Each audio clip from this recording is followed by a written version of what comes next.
Sputnik, mi amor, capítulo 3.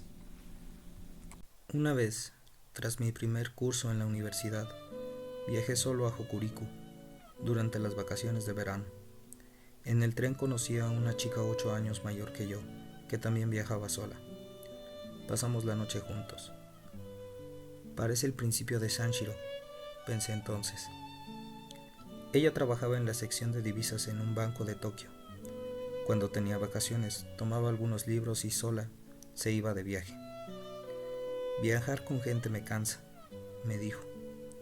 Era muy agradable y aún ahora no entiendo cómo pudo interesarse por un estudiante de 18 años, callado e inseguro. Mientras charlaba sentada frente a mí, parecía muy relajada.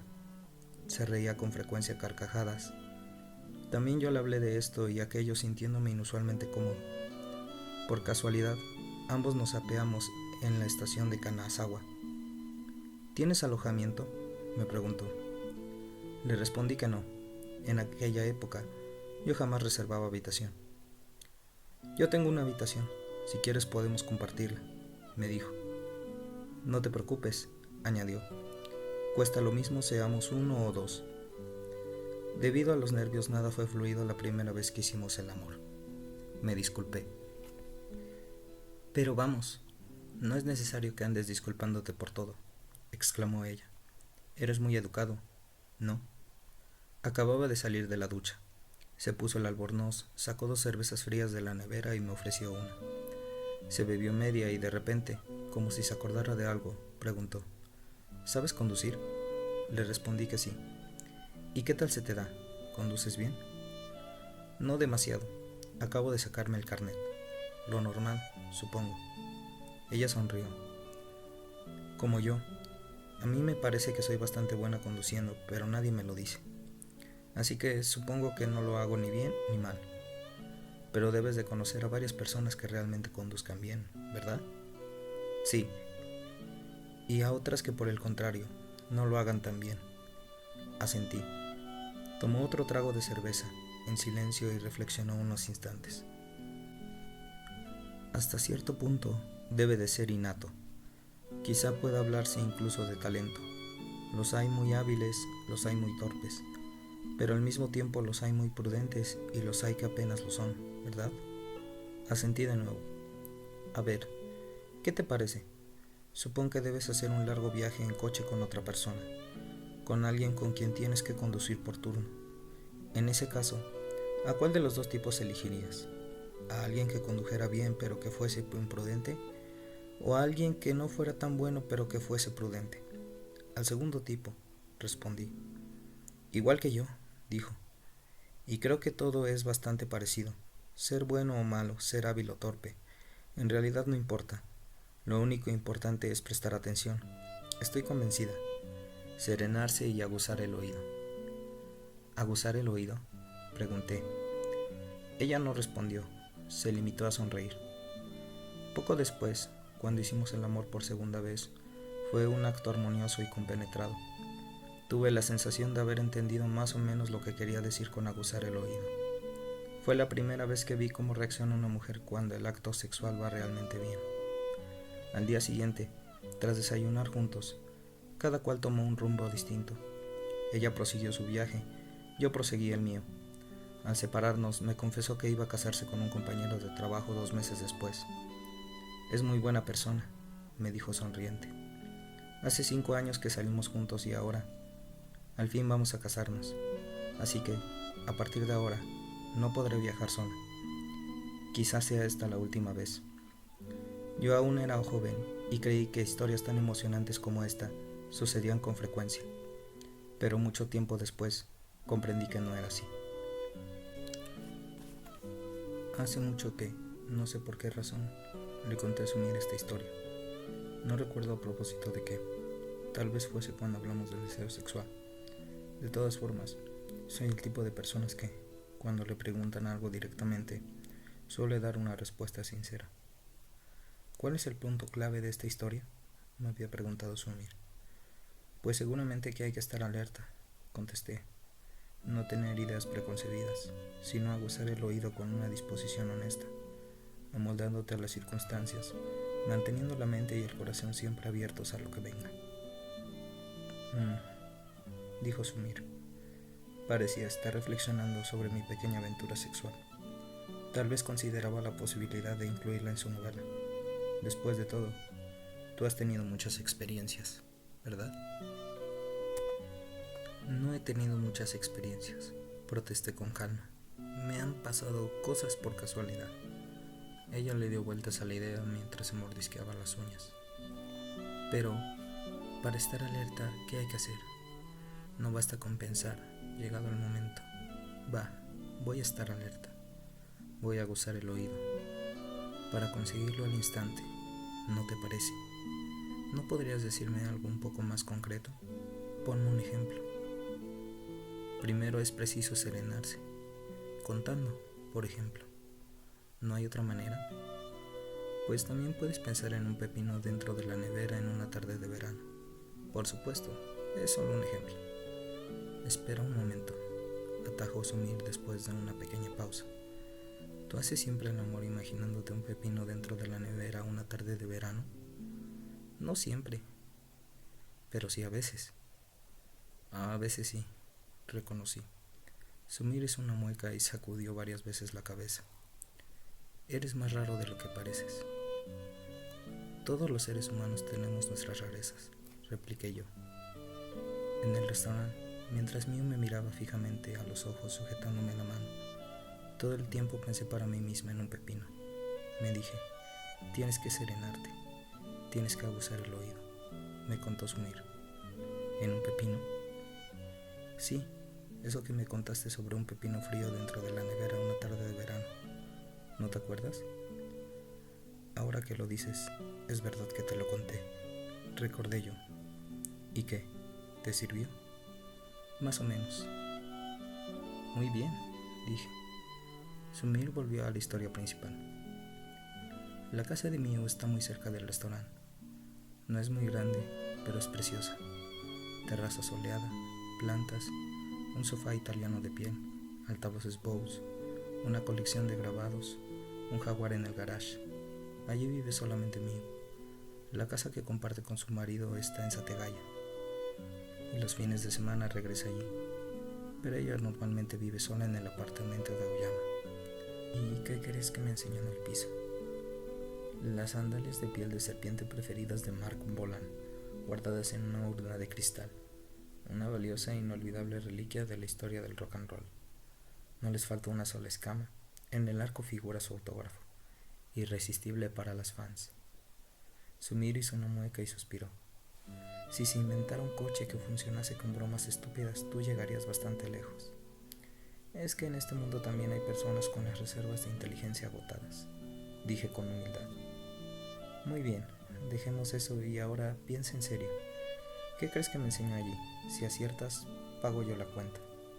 Carraspeé y dije, te enseñó esta magnífica ropa que llevas y te dijo que te la pusieras para ir a trabajar. Has acertado, dijo Sumir. Tiene una amiga con un tipo muy parecido al mío. La amiga también es rica y por lo visto le sobra la ropa. Qué extraño es el mundo, ¿verdad? Hay personas con los armarios tan atiborrados que no los pueden ni cerrar. Y hay otras que, como yo, no poseen dos calcetines idénticos. Pero bueno, ¿qué más da? En fin, que Miu fue a casa de su amiga y se hizo con una brazada de esa ropa de sobra. Si te fijas con mucha atención, está un poco pasada de moda, pero a simple vista no se nota, ¿verdad? Por más que te la mires, no se nota, le dije. Sumir sonrió con un aire satisfecho. Parece mentira, pero me está que ni pintada. Los vestidos, las blusas, las faldas, todo. De cintura me van un poco grandes, pero con un cinturón estoy de escaparate. Calzo el mismo número de zapatos que mío, así que me ha dado algunos que ya no necesita. De tacón, planos, de sandalias de verano, todos de marca italiana, y también bolsos, y hasta algo de maquillaje. Parece Jane Eyre, dije yo. Así, Sumir empezó a ir 3 veces por semana a la oficina de Miu. Se ponía traje, chaqueta o un vestido, se calzaba zapatos de tacón, incluso se maquillaba un poco. Cogía el tren de la mañana e iba desde Kichioji a Harajuku. Jamás hubiera creído que fuese capaz de tomar, como todo el mundo, un tren por la mañana. Aparte de su despacho en la empresa de Akasaka, Miu tenía su propia oficina en Jigumae.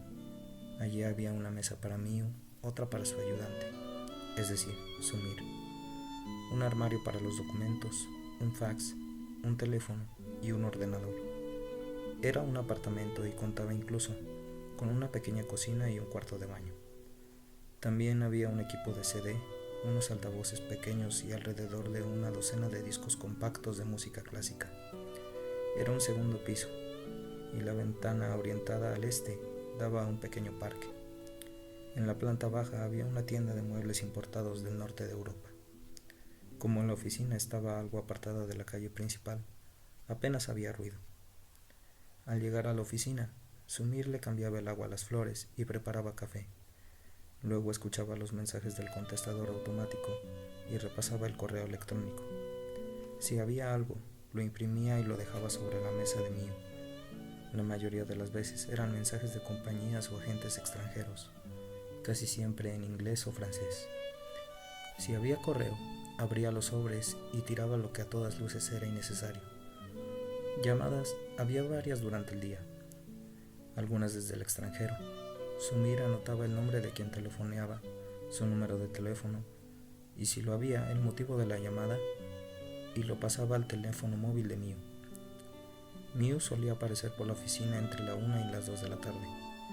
Permanecía allí 1 hora y daba a Sumir las instrucciones necesarias. Se tomaba un café y hacía algunas llamadas telefónicas.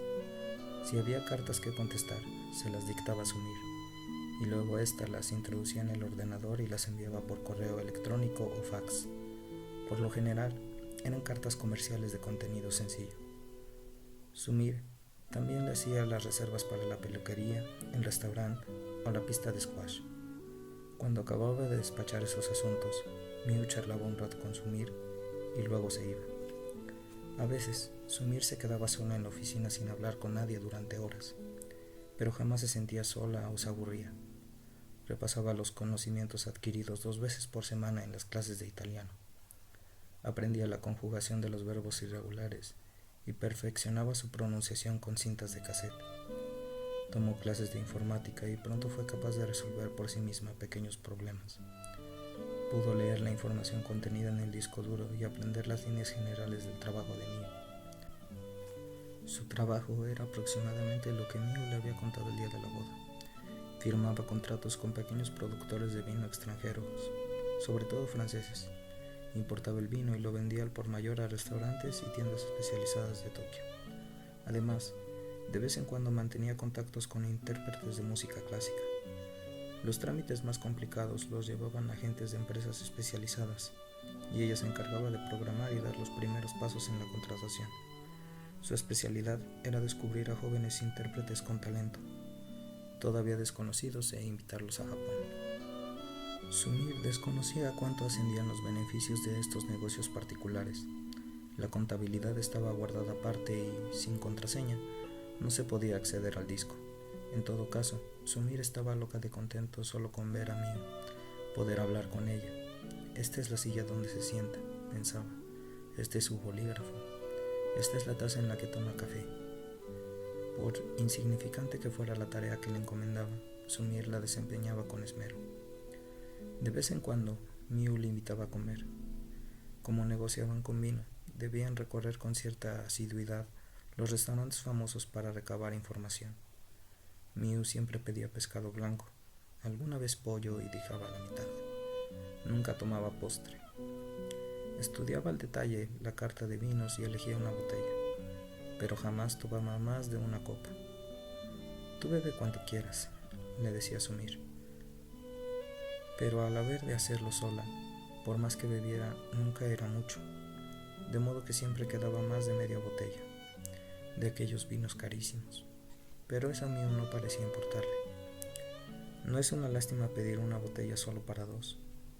No podemos bebernos más de la mitad, le dijo Sumir a Miu en una ocasión. No te preocupes, dijo Miu sonriendo. Cuanto más vino dejemos, más serán los empleados del restaurante que puedan probarlo. Del sumiller y el maitre al último camarero que llena las copas del agua. Así todos irán conociendo el vino. Dejar vino caro nunca es inútil. Miu comprobó el color de un Medoc 1986 y luego lo paladeó con cuidado, desde diversos ángulos, como si estuviera saboreando un estilo. Creo que esto puede aplicarse a todo, pero, al fin y al cabo, lo más útil es lo que hemos aprendido con nuestro propio cuerpo, o gastando nuestro dinero, y no los conocimientos adquiridos en los libros. Imitando a Miu, Sumir levantó la copa en la mano, tomó un sorbo de vino y dejó que se deslizara por su garganta. Durante unos instantes, un agradable sabor permaneció en su boca, que luego se desvaneció sin dejar rastro, como se evapora el rocío matinal de las hojas de verano. De este modo, el paladar estaba dispuesto para saborear el siguiente bocado. Cada vez que, durante las comidas, hablaba con Miu, aprendía algo nuevo, y Sumir ingenuamente se admiraba de la gran cantidad de cosas que faltaba por aprender. Hasta ahora jamás había querido ser otra persona. Se decidió a confesarlo un día, quizá por haber tomado un poco más de vino que de costumbre. Pero a veces pienso que me gustaría ser como tú. Miu contuvo el aliento durante unos instantes. Luego tomó la copa en su mano como si reflexionara y se la llevó a los labios. Por un momento un rayo de luz tiñó sus pupilas del oscuro color del vino. Su cara perdió la delicada expresión de siempre. Quizá tú no lo sepas, dijo Miu con voz calmada y depositando la copa sobre la mesa. Pero lo que tienes ante ti no es mi yo auténtico. Hace 14 años me convertí en la mitad de lo que era. Hubiera sido magnífico conocerte cuando yo era enteramente yo, pero es inútil pensar en ello ahora. Sumir se quedó tan sorprendida que no pudo preguntar más, y así perdió la ocasión de hacer, en aquel momento, las preguntas pertinentes. ¿Qué le habría ocurrido 14 años atrás? ¿Por qué se habría convertido en la mitad de lo que era? ¿Qué quería decir con la mitad? Pero esa enigmática confesión, al fin y al cabo, solo sirvió para aumentar aún más la admiración de Sumir hacia Miu. «Qué persona tan extraña», pensó. Uniendo retazos de sus charlas cotidianas, Sumir logró recabar cierta información sobre la vida de Miu. Su esposo era 5 años mayor que ella, y aunque japonés, como había estudiado 2 años en la Facultad de Económicas de la Universidad de Seúl, hablaba con fluidez el coreano. Era afable, extremadamente competente en su trabajo y, a efectos prácticos, llevaba el timón de la empresa de Miu. Pese a ser un negocio donde trabajaban muchos familiares, no había nadie que hablara mal de él. Desde niña, Miu había mostrado un gran talento para el piano. Con poco más de 10 años había ganado varios concursos de música. Entró en el conservatorio, recibió clases de renombrados pianistas y luego le enviaron a un conservatorio francés.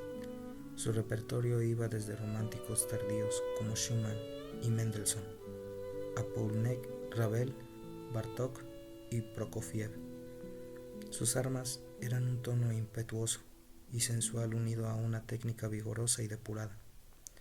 Ya en su época de estudiante, ofreció varios conciertos y gozaba de muy buena reputación. Ante ellas habría un futuro prometedor, como concertista de piano. Sin embargo, mientras estudiaba en el extranjero, su padre cayó enfermo y ella tuvo que cerrar la etapa del piano y regresar. No volvería a tocar el teclado jamás. ¿Cómo pudiste dejar el piano así por las buenas?, le preguntó con un titubeo Sumir. Si no te apetece hablar de ello, no lo hagas. Es que me parece, no sé cómo decirlo, algo extraño. Hasta entonces había sacrificado muchas cosas para ser pianista. ¿No es eso?, Miu dijo en voz baja. No es que hubiera sacrificado muchas cosas por el piano, lo había sacrificado todo. Todas y cada una de las cosas consustanciales al crecimiento. El piano me había exigido que le ofreciera cada gota de mi sangre, cada pedazo de mi carne, y yo jamás le había dicho que no, ni una sola vez. ¿No te pareció una lástima entonces dejar el piano? Solo te faltaba un paso para conseguirlo. Miu, en vez de responder, clavó la mirada en los ojos de Sumir, como si buscara en ellos la respuesta. Fue una mirada directa y profunda. En el fondo de sus pupilas, diversas corrientes mudas se desafiaban entre sí como en el pozo que deja el torrente. Y lo que levantaron esas corrientes tardó cierto tiempo en asentarse. Siento haberte hecho más preguntas de la cuenta, se disculpó Sumir. No importa, es que no sé cómo explicártelo, solo eso. No volvieron a tocar el tema jamás. Miu prohibía el tabaco en la oficina y detestaba que fumaran delante de ella. Por eso, poco después de empezar a trabajar, Sumir decidió dejarlo, aunque, fumando 2 cajetillas de Marlboro al día, no le resultó nada fácil. Un mes después, como un animal al que le hubieran cortado su largo y espléndido rabo, perdió la estabilidad emocional. Debería decir que esa era una de las características inherentes de Sumir. Y como era de esperar, empezó a llamarme a medianoche. No paro de pensar en el tabaco. No logro conciliar el sueño y, cuando consigo dormirme, tengo unas pesadillas horribles. Voy estreñida. Ni puedo leer ni soy capaz de escribir una sola línea. Eso le sucede a todo el mundo al dejar de fumar. Es temporal. Pasa antes o después, dije. Es muy fácil hablar cuando se trata de los demás, replicó Sumir. ¿Verdad que tú no has fumado en toda tu vida? Si no se pudiera hablar al respecto a lo que atañe a los demás, el mundo sería un lugar deprimente y peligroso. Piensa en lo que hizo Joseph Stalin. En el otro extremo de la línea, Sumir se sumió en un largo silencio. Un silencio pesado como el de las almas de los muertos en el frente del este. ¿Estás ahí?, le llamé. Al fin, Sumir despegó los labios. Claro que, a decir verdad, que no puede escribir tal vez no sea culpa del tabaco. Me da la impresión de que el tabaco no es más que una excusa. No puede escribir por culpa del tabaco. ¿Qué le vamos a hacer? ¿Por eso estás tan enfadada? Pues sí, reconoció Sumir con una docilidad inusual. Además, no solo soy incapaz de escribir, ¿sabes? Lo más duro es que no estoy tan convencida como antes sobre el hecho de escribir en sí. Cuando leo lo que he escrito hace poco, no le encuentro el interés por ningún lado. Ni siquiera puedo imaginar de qué trataba de decir. Me parece seco, vacío, como si estuviera mirando desde lejos unos calcetines sucios tirados por el suelo. Y al pensar en el tiempo y las energías que he empleado en escribirlo, se me quitan las ganas de vivir. En casos así, basta con llamar por teléfono pasadas las 3 de la madrugada y despertar simbólicamente a alguien que esté sumido en un sueño pasible y semiótico. Sumir respondió: ¿Has tenido dudas alguna vez sobre si lo que estás haciendo es correcto o no? Más bien, son pocas las veces en que no las tengo, dije. ¿De verdad? De verdad. Sumir repiqueteó con las uñas sobre sus dientes. Era uno de sus vicios cuando estaba pensando. Si te soy sincera, hasta ahora jamás había tenido este género de dudas sobre si tenía vocación o talento. Yo, ¿sabes? No soy estúpida. Sé muy bien que soy una caprichosa, que suele dejar las cosas a medias, pero no dudaba. Creía que, pese a cometer algunas equivocaciones en líneas generales, avanzaba en la dirección correcta. Hasta ahora has tenido suerte, dije, justo como una larga lluvia en la época en la que se planta el arroz. Quizás haya sido así, pero últimamente no es así. Exacto, últimamente no. A veces me horrorizo pensando que hasta ahora no he hecho más que cometer una equivocación tras otra. ¿Sabes? Cuando tienes una pesadilla atroz y te despiertas de repente a medianoche. Durante unos instantes no sabes qué es lo real. Pues eso es justamente lo que te estoy diciendo. ¿Entiendes? Creo que sí, dije. Quizá no pueda volver a escribir novelas. No hace mucho tiempo que pienso en ello con frecuencia, que yo no soy más que una estúpida, una niña ingenua de las muchas que van por ahí mirándose el ombligo y persiguiendo sueños irrealizables. A lo mejor tendría que ir cerrando la tapa del piano y bajar del escenario, antes de que sea demasiado tarde. ¿Cerrar la tapa del piano? Es una metáfora. Me pasé el auricular de la mano izquierda a la derecha. Yo sí estoy seguro. Si tú no lo estás, yo sí. Algún día tú escribirás una novela magnífica. Me doy cuenta al leer lo que escribes. ¿Lo piensas de veras? Desde el fondo de mi corazón. No te miento, contesté. En eso no te mentiría. Entre lo que has escrito hasta ahora hay trozos maravillosos, impresionantes. Por ejemplo, cuando describes la playa en mayo, puedes oír el rumor del viento, oler el agua salada. Puedes sentir en ambos brazos el tibio calor del sol. Y cuando escribes sobre una pequeña habitación llena de humo de tabaco, al leerlo, realmente te cuesta respirar. Los ojos empiezan a escocerte. Unas frases tan llenas de vida como esas no puede escribirlas cualquiera. En tus textos hay una fuerza, una corriente natural que hace que respiren y se muevan por sí mismos. Solo que todavía no has logrado ensamblarlos unos con otros. No se trata de cerrar la tapa del piano. Sumir permaneció 10 o 15 segundos callada. No estarás consolándome, alentándome o algo por el estilo. No te estoy consolando ni alentando. Es una realidad que habla por sí misma. Como el río Moldau, como el río Moldau. Gracias, dijo Sumir. De nada, repuse yo. A veces puede ser realmente dulce, ¿sabes? Como en la Navidad, las vacaciones de verano y un perrito recién nacido juntos. Musité lo primero que se me pasó por la cabeza, como hago siempre que me alaban. Pero hay algo que me preocupa, ¿sabes? Prosiguió Sumir. Si tú un día de estos te casas con una chica normal, a mí me olvidarás del todo. Y entonces ya no podré llamarte a medianoche cuando me apetezca, ¿verdad? Bastará con hablar antes del anochecer. Durante el día no puede ser. Tú no entiendes nada de nada. Eres tú quien no entiende nada de nada. En este mundo, la mayoría de las personas trabaja a la luz del sol y por la noche apaga la luz y duerme, protesté yo. Pero sonó como si alguien estuviera recitando para sí mismo un poema bucólico en medio de un campo de calabazas. Hace poco salió en el periódico, dijo Sumir ignorando mis observaciones, que las lesbianas lo son de nacimiento, que un hueso que tienen dentro del oído es claramente diferente al de las mujeres normales. Un hueso pequeño que tiene un nombre imposible. O sea, que el lesbianismo no es una tendencia adquirida, sino una característica genética. Lo ha descubierto un médico norteamericano.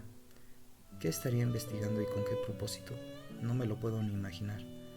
Pero, de todas formas, desde entonces no puedo dejar de pensar en ese huesecillo estúpido que está en el fondo del oído de todo el mundo. ¿Qué forma debe tener el mío? Como no sabía qué decir, permanecí callado. Durante unos instantes reinó un silencio que recordaba el aceite limpio extendiéndose por un gran sartén. ¿Estás segura de lo que sientes por mí? ¿Es deseo sexual?, pregunté. Segura un 100%, dijo Sumir. Cuando estoy ante ella, ese hueso del oído empieza a matraquear, como un furín de finas conchas, y deseo que me abrace fuerte, abandonarme por completo. Si eso no es deseo sexual, lo que corre por mis venas es humo de tomate. Dije. ¿Qué más podía responder? Si tenemos eso en cuenta, todo adquiere sentido. ¿Por qué no me apetecía tener relaciones sexuales con chicos? ¿Por qué no sentía nada? Porque siempre he sabido que era diferente a los demás. ¿Puedo dar mi opinión?, dije yo. Claro.